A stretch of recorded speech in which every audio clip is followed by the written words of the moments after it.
Judiciary Committee. Absolutely. I cannot wait for us to get control with the gavels again. Thank you, my friend. Madam Speaker, happy to yield next to the gentleman from Tennessee, Mr. Rhodes. Thank the Vice Chairman for yielding time in this special order tonight. Madam Speaker, June was the fourth consecutive month, as we've already heard, with more than 200,000 migrant encounters along our southern border. The total number of illegal immigrants apprehensions since this president took office now sits at more than 3.1 million. That's on top of more than 800,000 known gotaways. It's costing lives. More than 100,000 Americans, many of them young Americans, died last year of drug overdoses. Those deaths were fueled by fentanyl that illegally came across our border. Since last October, Border Patrol has seized more than 8,400 pounds of fentanyl. These are not just statistics, they're people, our fellow Americans, their families forever shattered.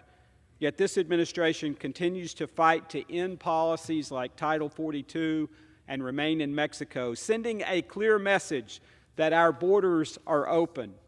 This administration is putting our economic security at risk, our national security at risk, and exacerbating a humanitarian crisis. A large and growing number of children with limited resources are being exploited by the cartels to dangerously run the streets or forced into prostitution.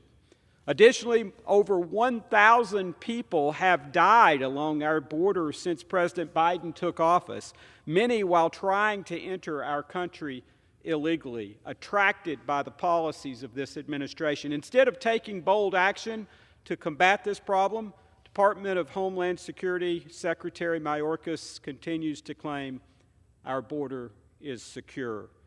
Texas Department of Public Safety Sergeant Mark Couch sees the humanitarian crisis every day along the Rio Grande Valley. He recently told Fox News that to say the border is secure is, quote, a misnomer of a statement that has no truth in it, close quote. I agree, but I'd like to put it a different way. Secretary Mayorkas' claim is grossly misleading. In fact, it's just flat wrong. So much so that it's difficult to understand how he could, in good faith, believe what he is saying to the American people. Madam Speaker, I usually end these speeches by urging the President to do better with regard to our border. But the reality is we know this administration has little or no appetite for securing our border and instead prefers to appeal to its far-left base. It falls on Congress to hold the executive branch accountable when it fails to uphold our laws.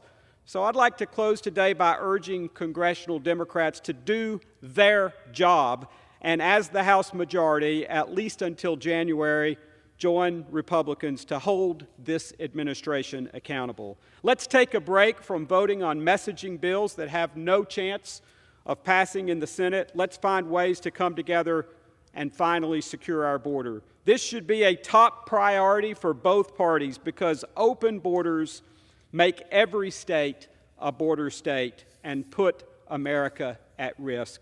Thank you, Vice Chairman Johnson, and I yield back. So well said.